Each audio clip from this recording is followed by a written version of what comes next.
Hello, everyone, and thank you for joining us on day 5 of the PB Virtual Beauty Week, but day 4 of the first World Spa and Wellness online convention.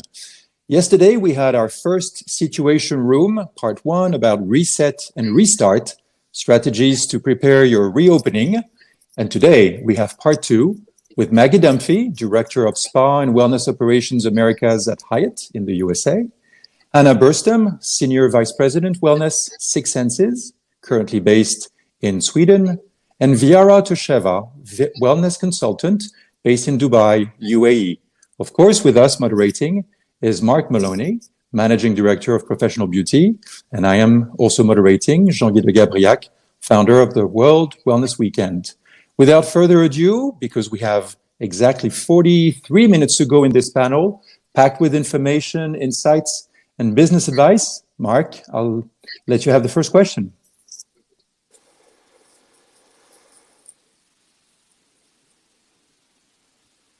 I should really know my own system, unmute. I think a lot of people are looking forward to when we eventually come out of this lockdown. Clearly, it's going to happen in different times and different parts of the world. Maggie, how do you prepare for the new normal, and when do you reopen, and when will you reopen? Thank you, Mark. So first of all, I want to remind everyone that this is all new to us. We're in a space that we've never had to be in before. And this morning I was doing my reading and I came across this quote by Brené Brown, who we all love. And it's about, we need to lead humbly and we need to lean into being vulnerable. And I just want to read this quote. Courage is contagious. Every time we choose courage, we make everyone around us a little better and the world a little braver. And that's what we need right now. I think as leaders, in the past several weeks, we had to dig deep into our leadership toolbox and find some things that we've never had to deal with before.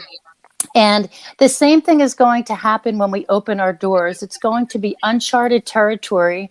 We have to make sure that we're versatile, agile, courageous, and transparent. But we need to do it with a plan, and we need to have plan A through Z. I think one of the key things we need to do when we reopen is to be agile, to be able to shift.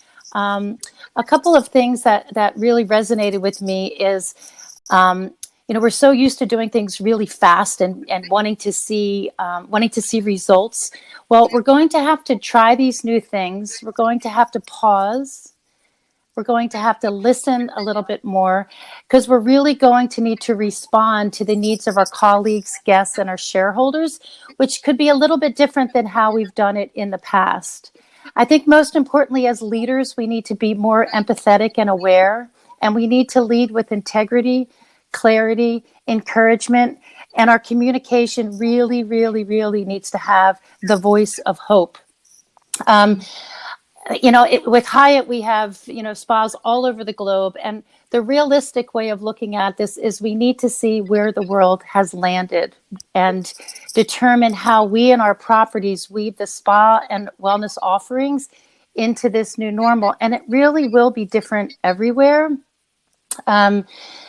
Some of the things that we've heard throughout the week on these really great sessions is staying connected and communicating with our guests.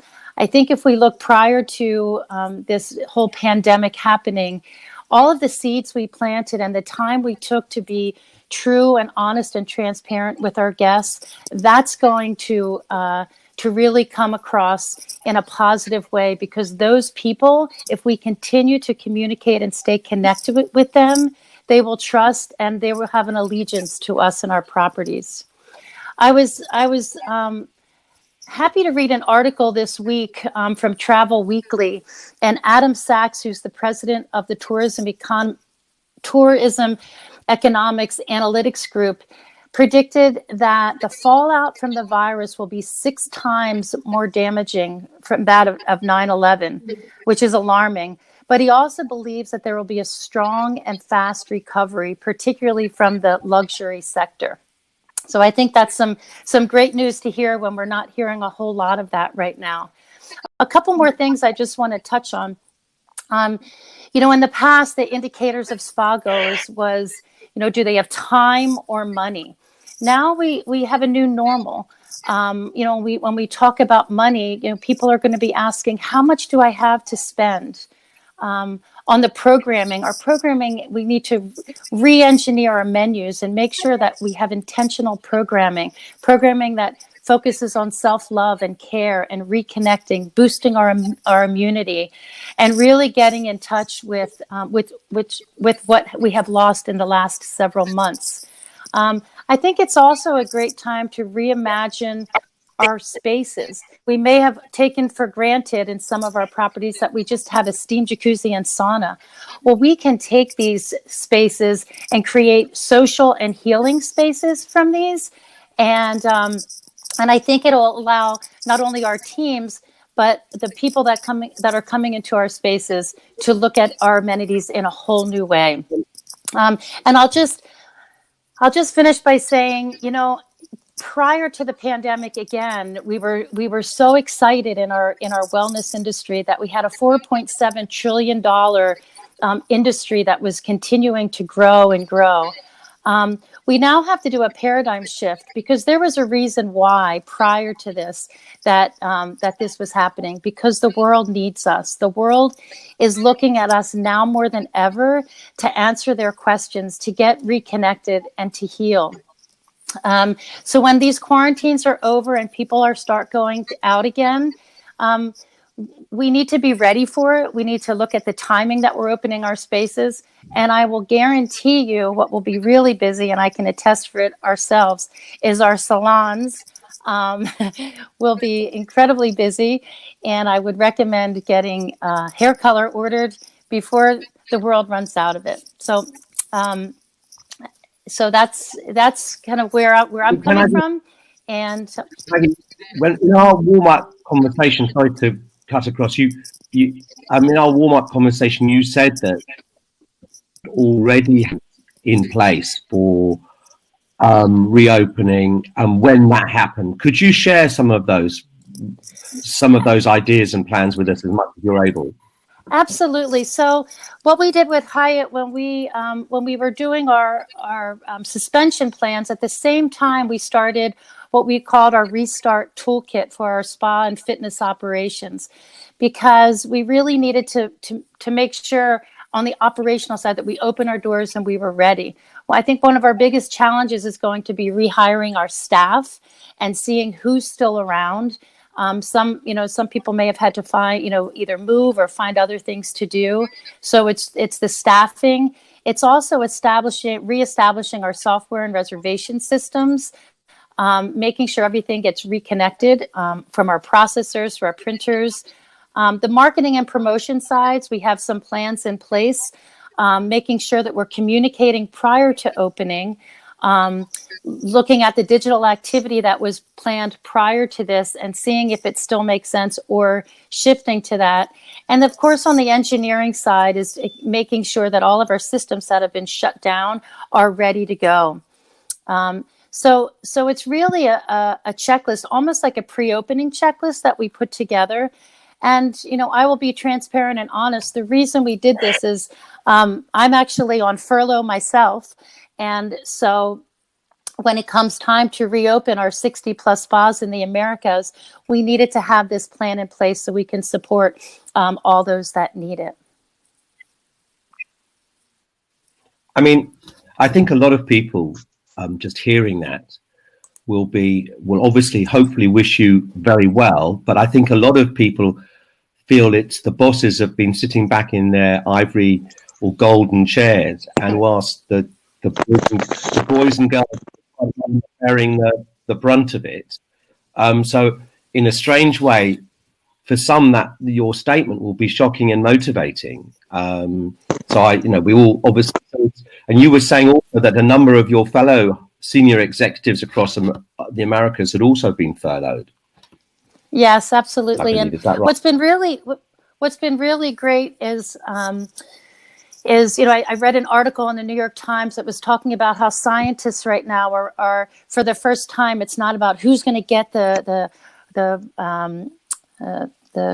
what am I thinking, the answers to the virus, like who's going to get it first. It's not what it's about. It's about working together and tearing down those walls. And it's been a really beautiful here in the Americas with my counterparts with Marriott and Hilton, Montage and Langham, that we have a group together and we're supporting each other and we're helping each other through this, because we have thousands of people that count on our leadership, on our voice. And as we get out of this, we're going to be stronger because we're working together as a team to make this happen. And I'm really proud of that. I think that's a testament to you that you have this, you know, a lot of people would in your position might feel resentment. So I think that's a great testament to you. Anna, I think your group is taking a different tack, but how would you look at have you already made plans for reopening? I know in China, you said earlier this week that some of your properties are. What about those who aren't? And can you update us on anything in China or any part of the rest of the world? Yes, so I mean, IHG is taking the stance, and it's generally depending on how much debt and how much cash one has. And IHG don't have debt, so we are able to take this stance where the whole corporate team across the world has taken severe pay cuts, and for this reason, and the reason is try to keep everyone on board and not furlough anyone, for the reason of being able to plan and work now on the future. So a lot of the strategy right now, we've been very focused on crisis handling and responding. Now we're looking at what's this world going to look like when we open up. So no one knows. It's obviously we don't have a crystal ball, but we're starting to have think tanks of looking at how will wellness impact travel. And I heard Maggie's view from the Travel Weekly that says luxury business is going to rebound. I just read today that luxury business is going to be the last to rebound. So no one really knows what's going to happen, because what they're saying is that there's going to be a lot more domestic travel. That is probably very accurate, because French people are going to travel within France and Italians within Italy, etc., because that's the safest. So we don't really know what's happening, but what we know is that it's going to take time. I'll be on the. I love my country, but I'll be on the plane out. But sorry to interrupt you. Me too. I'm not afraid of traveling. I'm not afraid of traveling either. But so what we've done is looking at, obviously we put in we're opening in China, and more resorts are opening. Some of our resorts are repurposed to other things, to quarantine resorts or to homeless or other things. So they're still in operation. And then we're looking at bringing together and doing a lot of development within our locations. And we have put initiatives together, both for training as well as innovation, because we have to look at things differently. And then, of course, startup plans, and especially with manning. And I think we will not be able to start. I think we're all agreeing with this crisis is that we're not going to see what we saw from SARS. That is going to be a really quick and fast rebound. It's going to probably be much slower. So we're not going to be able to open with a full team. So we're looking at, okay, what's the smallest team we can, and how can we scale up? How can we keep our staff? We've also obviously put together new operational manuals when it comes to hygiene and information and communication. And then right now, we're also staying connected with our guests and also talking to them and hearing what they want through our new initiative that we call At Home with Six Senses. And that has been hugely successful, because our guests are kind of feeding back to us what they like, what they don't like. And we start to have an interaction, communication with post and daily Facebook Lives and meditations and tips and tricks. So that's been really, because I think it's about hearing what does our guest want to see in the future? So we're looking at that as well. So there's a number of things, but right now we're trying to look at what's the situation going to be in 3 to 4 months when we hopefully start opening up. Where are we opening up? And it all depends on how quickly. I just heard from Kathy Chan today, and Hong Kong, for instance, that thought they were through, they now have a second round of virus coming in, and they're shutting down again. So we have to see that, okay, we might get through the first, but the fact is that we need a certain critical mass of a population to be immune before we can kind of come out of where we want to go. So it might take a lot longer time than we think. Well, offline, I'd love to hear from your thoughts about Sweden, but we don't probably have time. I don't know how much you're able to share, but you mentioned an interesting point. You had some innovation that you wanted to run through the staff. Can you give us a hint of what that might be, Anna? You said that what could you share with the audience that what can you share? Well, I think we're using the design thinking process, or the IDEO process, that's I think many are familiar with. And it's a really good process to get around innovation and looking what our guest wants. And when we've communicated with our guests, what they're looking for is reconnection. And it's about learning about health and wellness. And how do they want to learn about it? Because it's not about experiencing it, but what's going to happen right now, we believe in the future, is that self-responsibility. People need to take responsibility of their own health. They're starting to realize, which we in the wellness industry has realized for many years, but medicine or the medical industry cannot help us. We have to help ourselves. And then if we get really sick, we might well, but we don't want to get really sick. And especially with this virus, we know that people with a good immune system, no underlying risk factors, they have a much greater chance of not being affected. So we believe that people don't only want to experience a massage, but they want to learn. And that's, we're then talking to our guests and seeing how do they want to learn, because we don't want to shove it down their throat in the same way. We want to make it into an enjoyable process. So those are the things that we're innovating on, looking completely different on how we communicate and teach and learn and interact with wellness, with sustainability, which is growing as well. And one thing that a lot of our guests have said, reconnection. They want to reconnect because they are disconnected. Even though they're connected online, they want to reconnect with nature, with people, with life in a different way. Now I think that's a point well made. And I think people will be looking at what you just said and hopefully implementing how they can connect and use their spas and wellness facilities as a catalyst for ongoing wellness with their clients. Jean-Guy, over to you. Thank you so very much, Mark, and thank you, Maggie and Anna, for sharing so much already. We are a little bit over halfway into the session. I know that we would like to make this as interactive as possible with the people who have joined us on the chat, on YouTube. We have people from, we have Nikos, Anna, we have your good friend Nikos Kouremenos from Six Senses, currently in Greece. We have JP Freitas in Portugal attending. We have Estelle Gomez in Gstaad. So I hope to hear from them and to hear some questions. But I'd like to hear it, especially right now, from Viara. Viara is now a wellness consultant, but only a few months ago, she was still the well-being and spa manager of the Retreat Palm Dubai M Gallery by Sofitel. And as a consultant today, I know, Viara, in the UAE, everyone is currently drafting scenarios about reopening. And what does, for you, restart look like in Dubai, highly competitive city? And what are you currently advising your clients as far as revising, marketing, promotions, communications? Yes, thank you very much, Jean-Guy, to organize that. Can you hear me good, first of all? Absolutely. Yeah. Okay, great. So here we are focusing a lot more on empathetic approach. So what I heard from Maggie and also from Anna, to reconnect with each other in terms of emotional approach. And what I would like to mention is just I heard a very good discussion about the as per behavior scientists, there is 3 categories of guests that are likely to be coming back in our spas. And this is a way how to learn, how to teach our employees how to manage them. And this indeed is the high risk, the medium risk, and the low risk type of guest. So high risk is most probably that guest that suffered themselves through an illness, or perhaps that affected their families or friends. They will be very anxious, nervous, and they have, because most probably they will be survive through that, but still not not healed.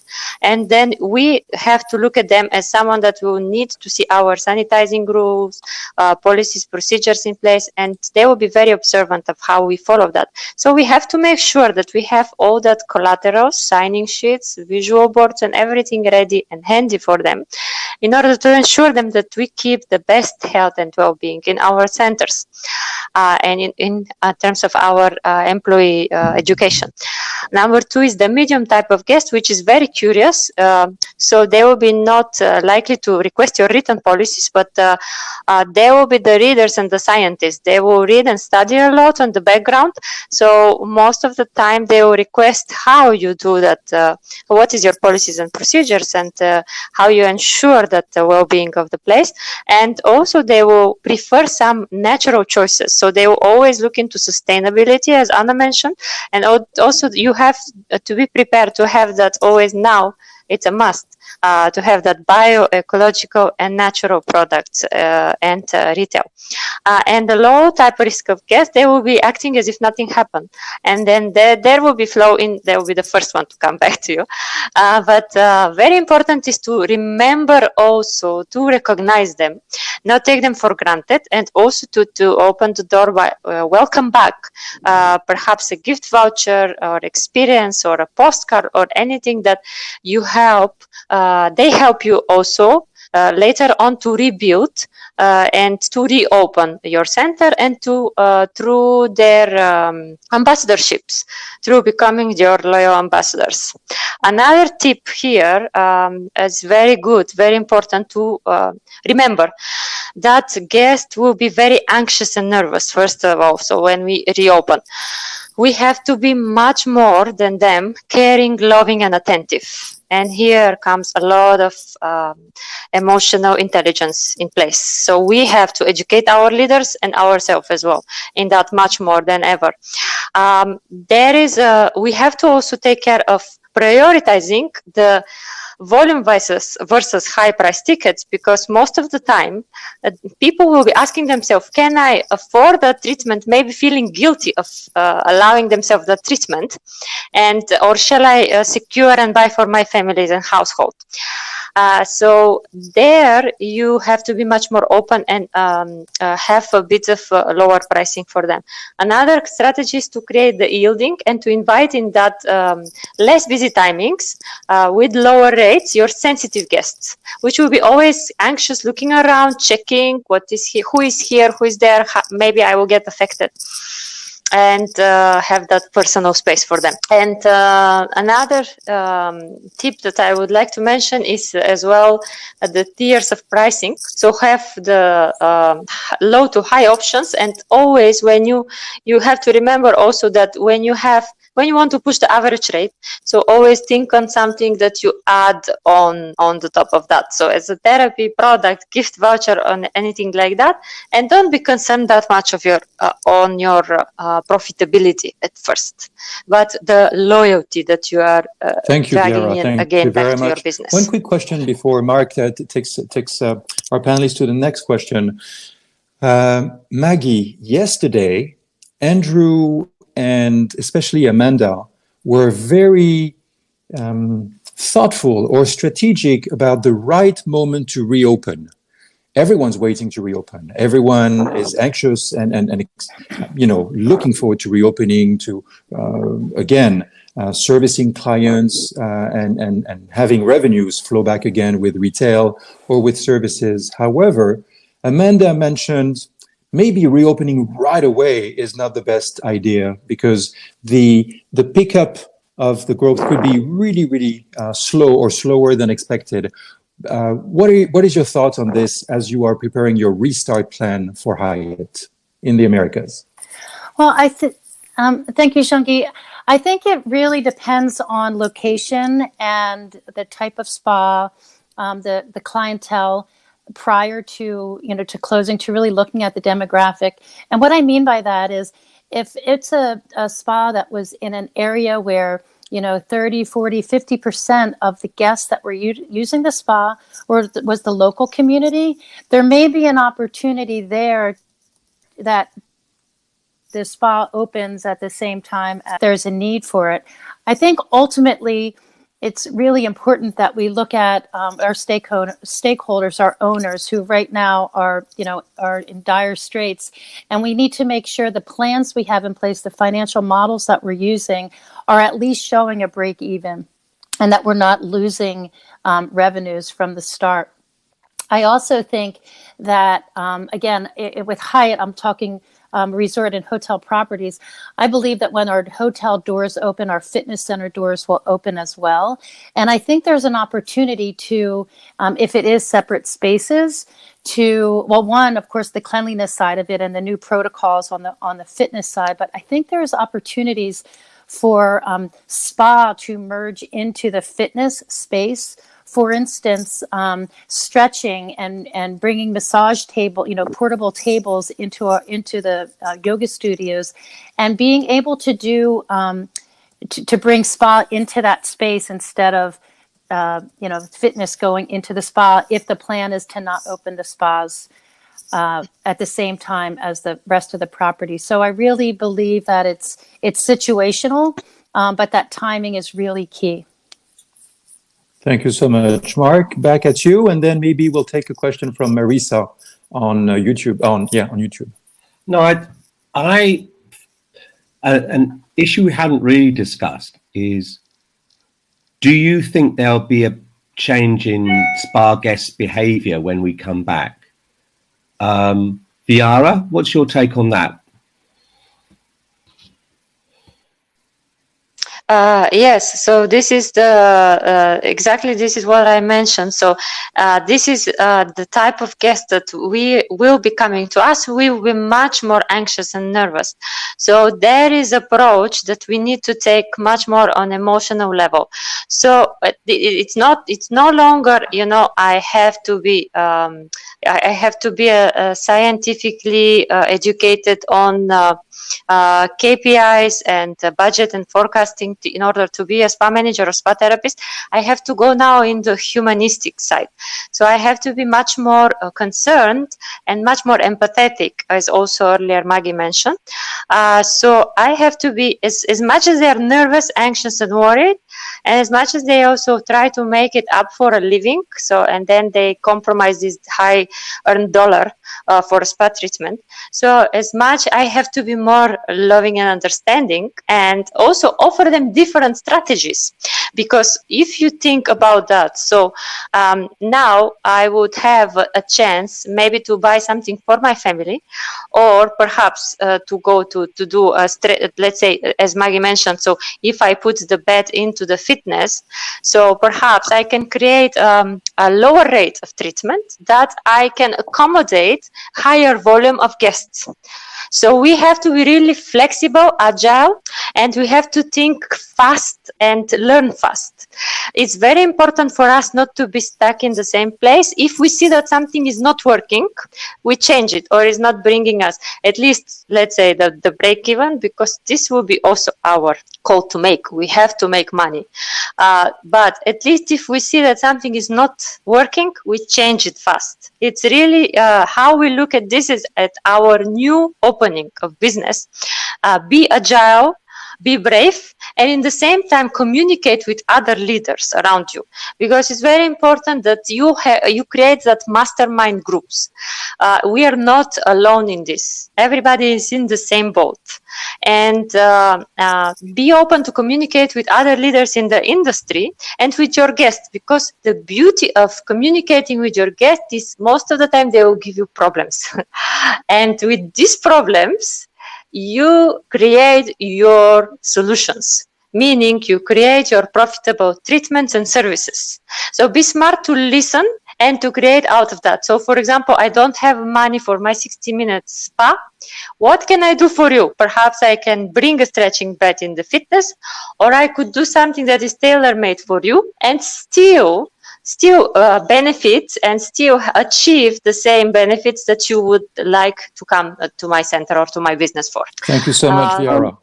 Thank you so very much. That's my main point. Thank you. Let's hear it from Anna. Do you have a take on that? And do you think? Well, I mean, I like come from it slightly also. It's interesting because in Sweden things are not closed. So I went to a spa this weekend with my daughter, and I spoke to them and said, how are things going?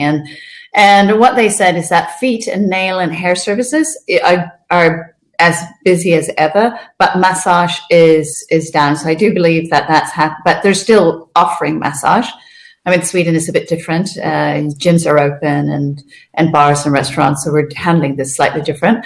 But what I also, and we had a discussion, is that we have I think that VR is absolutely right, but the early adopters who are not scared, they will go out and they will have everything. And also, there's a lot of people who are not scared because of the reason is that they're not in the risk zone. So they will go out and use spas. But what I also think that we should not forget, and what we've been discussing internally, both within Raison d'Être and Six Senses, is that the power of touch. We cannot survive without touch, and people are not being touched right now. And that is actually unhealthy. We know that from science all over, and there's a huge amount of science that's saying that we need touch.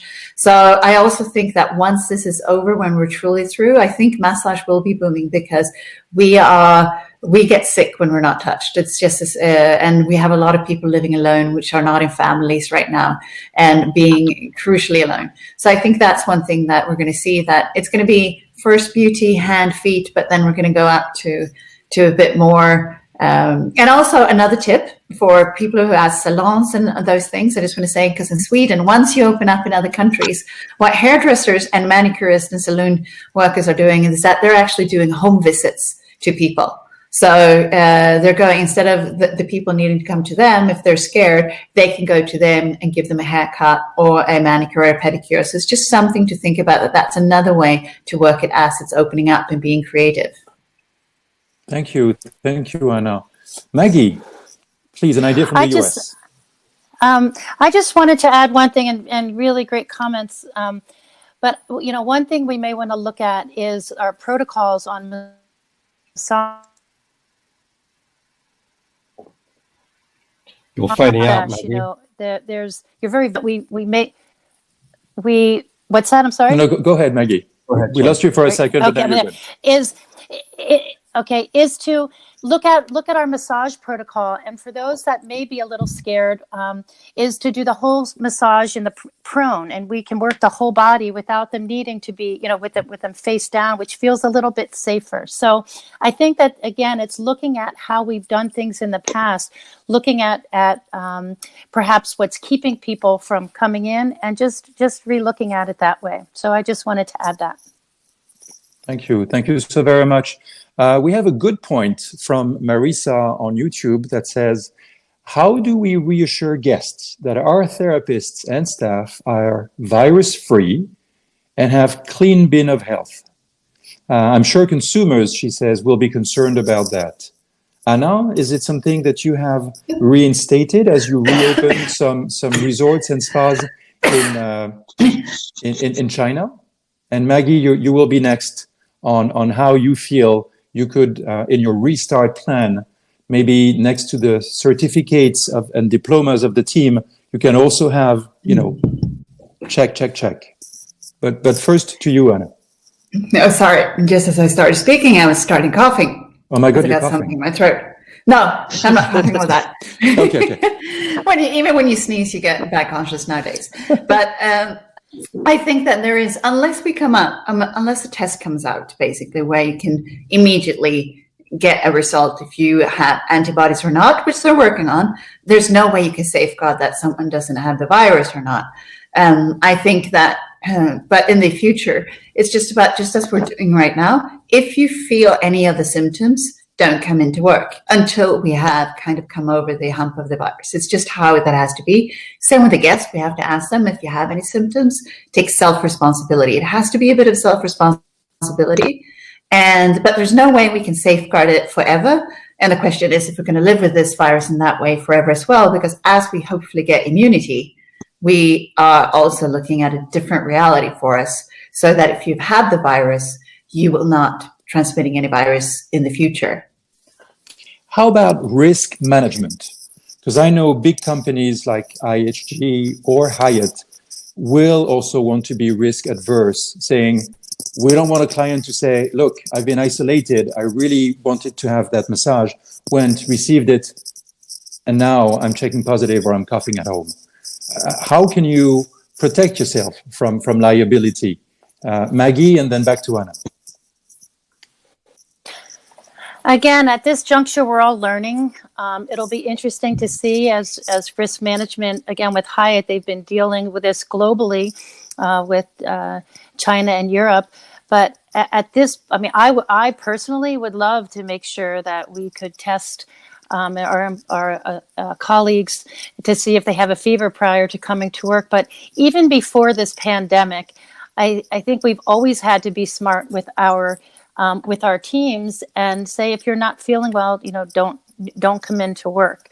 And so now it's even heightened more. So I think it's something that we again are going to have to learn. I know there's liabilities about taking guest temperature and our associates' temperature, our colleagues' temperature, and identifying that way. But that there could be shifts in that thinking as well. There's still work to be done. Thank you, Maggie. Your answer, Anna, about IHG, and then Mark will definitely. Well, I think all big big corporations are very legal based. So it might be a change to a disclaimer, it might be a change to communication, making sure that the risk of liability is as little as possible, because otherwise we could, and I don't think we've kind of looked at that and see how to deal with it at this point of time, but there's no doubt that it's being discussed, and we have to, because the problem is that if people get infected in a spa, in any, or in the wellness or in a hotel, what does that mean?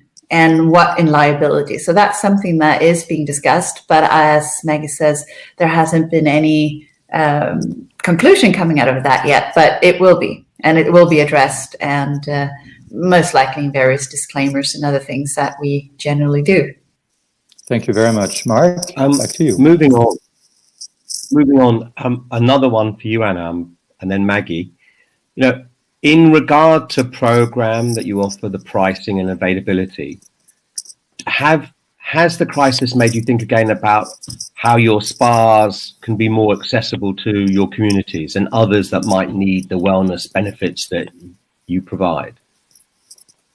Anna, if you could. Sure. Because obviously you're a very high, and you're a great high end, one of the best for us to be inspired by, Six Senses, but it's clearly a high end environment. It is, and we will continue to be physically, so to speak, a high-end environment. What we're looking at is, for instance, this campaign that we're doing now with At Home with Six Senses, is that we are looking at scaling that up and to have that ongoing, whereby we can give the spa experience at home. So maybe we're not going to send therapists to be able to do it, but they're going to learn from us. We're going to give their tips. We have expertise. So we're looking at sharing a lot more of our knowledge and how to do healthy dishes and how to do movement and classes. So those are some things that we are looking at, making it more accessible. But we are a luxury resort, and we'll continue to be a luxury resort. So when it comes to physical hotels and spas, we will continue with the price structure that we've had in the past.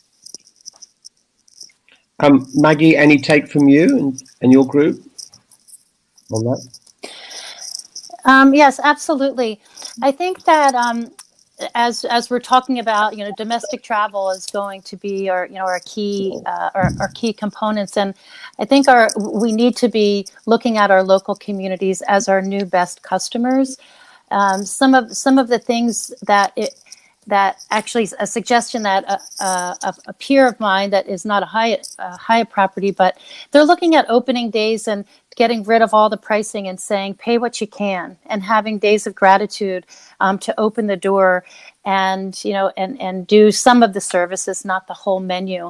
But I think as we talk about reconnecting and socializing, having a daily access fee that maybe is a pay what you can. Maybe generally it was $75 to come and use the amenities and to heal in the sauna and the steam and to just sit and be and breathe and pause for a moment, is opening our doors at certain times, maybe in the evenings, at a smaller fee, and then providing a bounce back voucher to come back for a service.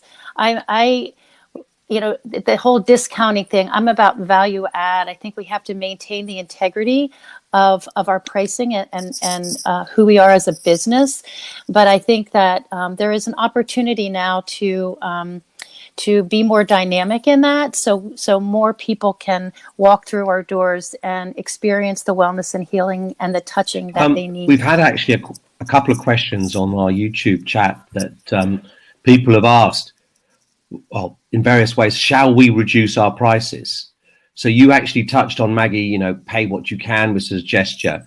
But I think I know what the panel will say, but if you briefly, Maggie, I'll start with you, then Anna, then Viara, what would you say to that question? Shall we reduce our prices? Well, I think that our pricing should remain how it is, but we be dynamic with it, similar to what we've been doing in the past and similar to what was spoken in the panel yesterday. But on the weekend and weekday pricing and peak time pricing, and again, perhaps we re-engineer our menus to provide services that are not quite as costly, so that the guilt, people might have the money, but the guilt that comes at that same time, it's okay, because we know that people need it. Anna? Well, I've studied a bit of pricing strategy in the past, and discounting rarely works in the long run. In the sense of that you lose your positioning and your integrity. So one has to look at that very carefully. I think one strategy that some luxury brands are working on right now, or restaurants, is that you buy gift vouchers at a discounted price. So that's one way on how to get revenue in, and that's, I think, is a possibility to do. But other than that, I'm not that prone on discounting. But it depends on what price point and who you are. Like for Six Senses, it's not. But we also have, for instance, in IHG, we have Intercontinental, and we have Regent, and we have Kimpton, we have Holiday Inn. So there are different strategies for every brand that one has to take into account. But I would rather, as Maggie said, add also value-added things, and also make sure that we diverse our offering to maybe more low-cost option in terms of times or what that option is. So we're looking at that to have more inclusion, but I would say one needs to keep its brand integrity when it comes to pricing, because especially as a luxury brand, I would say. Yes, yesterday Andrew had a lovely example of the hotel in Vegas slashing its prices from 500 to 100 and getting all sorts of the wrong customers and having extra costs for the hotel. But would you target any special, it seems to me, are you doing extra to existing customers where you've got a loyal customer? Are you doing extra for them as opposed to trying to get new business? We are connecting with our loyal customers more, our repeated guests. We're doing special, we're already now talking about, we have a campaign, Book Now, Pay Later, is also a thing where you can look at. So we do have a couple of campaigns. We're going to, it's been more helping and being a companion than doing offers. It's not that time yet, and we don't know when we're going to be open. But also people, when they're sitting at home, they want to dream of the future. So we're trying to also be able to say, this is what can come up and this is possibilities. But we are communicating with them, and we're also looking at ways to increase our communication. I love Borg Ignacia, what they've done, which we talked about earlier this week, where they're sending out their tomato sauce to their most loyal customers. And there's things like that we're looking. We have, for instance, started an initiative in the Maldives where we have our marine biologists who have nothing to do. They're doing a course for kids at home who have been interested in our repeater guests. So there's lots of those things that we're trying to initiate, and then and just sending them fun clips and what's happening. We're running out of time, but Viara, you have the last word. What would you say on pricing? Thank you. Yes. So yes, I would definitely agree with Anna and Maggie that we shouldn't go much more into discounting politics. However, we can still create value. And also what I would as a consumer, what I would always prefer is that I have options to choose. So we have to be more accessible. We have to open our doors wider, because people will be not only feeling guilty, but also they will be not purchasing doing that as they were before, and perhaps looking at certain days and certain timings, creating that yielding, creating that and targeting the specific type of guest in specific timing, because this is where you know that your ex-guest being more anxious or having that high risk attitude. So then perhaps invite them into the less busy timings as well. Create that kind of a strategy that you can, based on time and date, perhaps you target your guests rather than you waiting for them to target you. So you know your guests, and perhaps create some packages that you know, okay, so Mrs. Smith, she is concerned and sensitive. Okay, let me invite her at this time for this treatment at this price.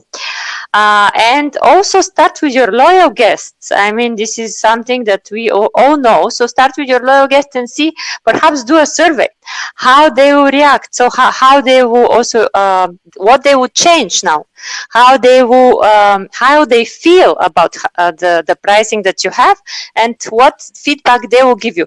We have to be a great listener here. And also, if we need to start with a small survey to our loyal guests, so let's do it. And also, we need to be much more quick and agile, and to see what's working and what's not, and to not to overanalyze, just to see, for example, if this type of, let's say, strategy, we try it for 1 month and it doesn't generate us much more money, or at least the money that we need to survive in the business. So then let's reshift and see what else is working. Definitely I'm very big fan of value add, not discounts, and always highlighting the value that you're adding, and then the price that you are, so the benefit that you're giving for that. Perhaps you keep the same prices. I need to cut you there, I'm afraid. Jean-Guy, you have something to say briefly. Sorry, Viara, we're running out of time. Okay. Yes, we are definitely running 3 minutes. Yeah, we're definitely running 3 minutes out of our allocated time. But thank you so very much, all. I also will be listening in replay on PBTV, that this is a time not just to communicate with your staff, not just associates, not to communicate with your guests, communicate also, as our speakers today have said, with other senior executives, managers, directors in your area. And I've heard a lot recently about spa owners or managers, salon owners, fitness managers who are getting together and are creating wellness collectives in different cities. Viara is also the World Wellness Weekend ambassador in the UAE, and she is right now gathering a lot of professionals to look at what they can do on September 19 and 20 for sure. Q1 is shot of 2020. Q2 is definitely compromised, but definitely look at Q3. Whether you reopen before or you open then, it will definitely be a moment to rise as an industry and shine as leaders with the wellness collectives, when you can really catch the attention of local media with everything you have to offer. Thank you, Mark. All I want to say is it's been a great session, as always.